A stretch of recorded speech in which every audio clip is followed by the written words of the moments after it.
मैं सभी private teachers and private school संचालक एंड सभी गार्जियंस से एक अनुरोध करना चाहता हूं। आप मुझे एक सवाल का जवाब दीजिए। आप अपने बच्चे को क्यों पढ़ा रहे हैं? क्योंकि उसका मानसिक स्तर, सोचने की क्षमता, तर्क शक्ति बेहतर हो। इसके साथ-साथ आप सभी ये चाहते हैं कि हमारा बच्चा एक अच्छा रोजगार पाए।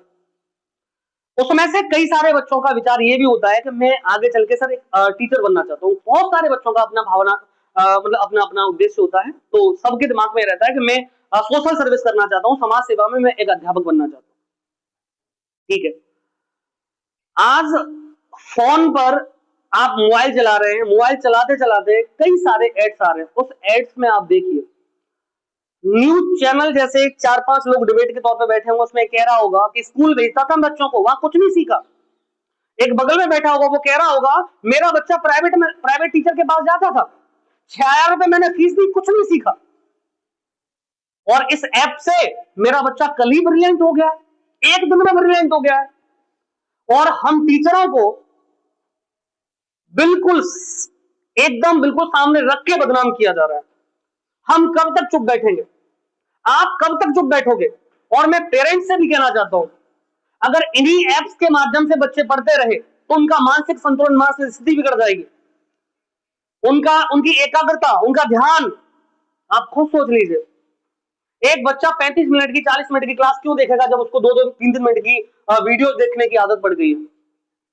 एक लंबी वीडियो वो नहीं देख सकता। तो सारे पेरेंट्स से मैं एक ये भी बात कहना चाहता हूं, मेरी बात पर विशेष ध्यान दें। आपका ही बच्चा आगे चल के हो सकता है कि एक ट्यूटर बन जाए, और ट्यूटर बन जाए या शिक्षक बन जाए तो आगे चल के बच्चों को पढ़ाएगा। अगर 50 बच्चे 100 बच्चों को भी पढ़ाता है तो आपके माध्यम से मैं बताना, बिल्कुल ये बात जाए पूरे समाज में, तो उसके लिए रोजगार मिलेगा।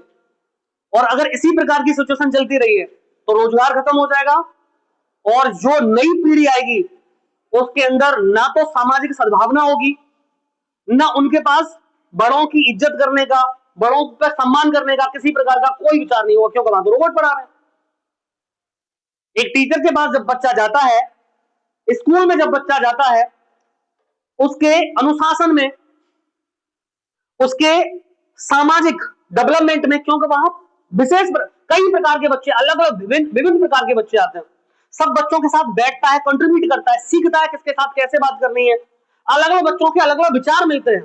आपका बच्चा मोबाइल पर बैठ के पढ़ रहा है, छोटा बच्चा मोबाइल पे बैठ के पढ़ रहा है, आप बताइए उसको वहां कुछ सोशल मिल रहा है? नहीं मिल रहा। उसके दिमाग में आपको लग रहा है एकाग्रता है? आपको लग रहा है? नहीं। मैं लास्ट ईयर का अपना एक्सपीरियंस आप लोगों को बता देता हूं। मेरे यहाँ 11th-12th का कोचिंग बैच चलता है। तो 11th-12th के कोचिंग में से कुछ बच्चों ने मोबाइल पर रील्स वगैरह या मोबाइल पर ये चीजें देखकर उनके दिमाग में भ्रम आ गया कि ऑनलाइन वाले ज्यादा बेहतर पढ़ा सकते हैं। मैं ऑनलाइन वालों की उनकी बात कर रहा हूं जो 12th से नीचे पढ़ाते हैं।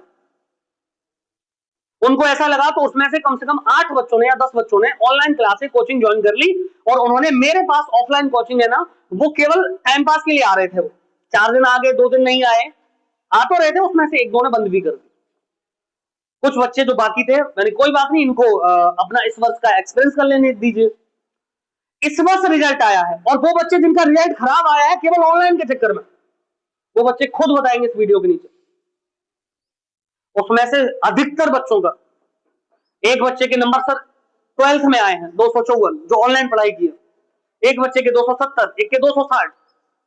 और इससे पहले जो बच्चे एकाग्रता से, सम्मान, मतलब सब कुछ यहाँ पे आके टीचरों का विशेष, हमारा आके विशेष हम जो बता रहे हैं सामाजिक तौर पर, उसको सब कुछ सुन रहे हैं, और यहाँ ऑफलाइन पढ़ाई कर रहे हैं सामने, उन बच्चों का रिजल्ट मैं दिखा सकता हूं। लास्ट ईयर, पिछले वर्ष का बच्चों का रिजल्ट है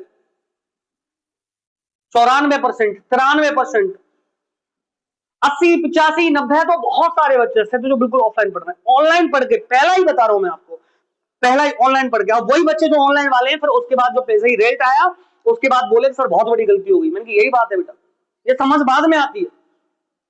इसलिए ये जो ऑनलाइन एड्स जो तुम्हारे फोन पर आ रहे हैं, सभी माता पिता से, सभी अभिभावक से मैं बिल्कुल ये बात बिल्कुल कहना चाहता हूं, जागरूक बनिए।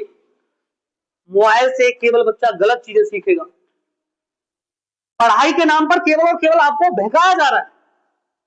आप मुझे एक बात बताइए, क्या कहावत कहते हैं कि हर सक्सेसफुल पर्सन के पीछे एक औरत का हाथ होता है? और हम लोग मान भी लेते हैं, बिल्कुल सही बात है, चलो ठीक है, मैं एग्री करता हूं, लेकिन कितने परसेंट लोगों के पीछे ऐसा है? आपने कहा सर 1% भी गिनती नहीं है।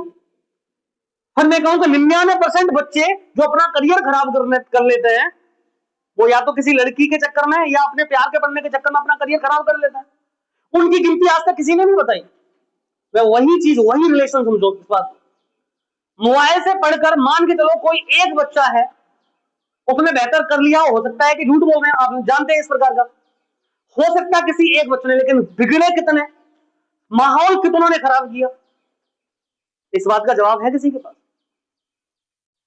मेरा आग्रह है आपसे, इस ऑनलाइन के बहकावे में बिल्कुल ना आए, अपने छोटे बच्चों को ऑनलाइन तैयारी न कराएं या ऑनलाइन नहीं पढ़ाएं। आप अपने पास के किसी अच्छे टीचर के पास, जो भी अच्छे टीचर्स हैं आपकी नजर में, उनके पास भेजें।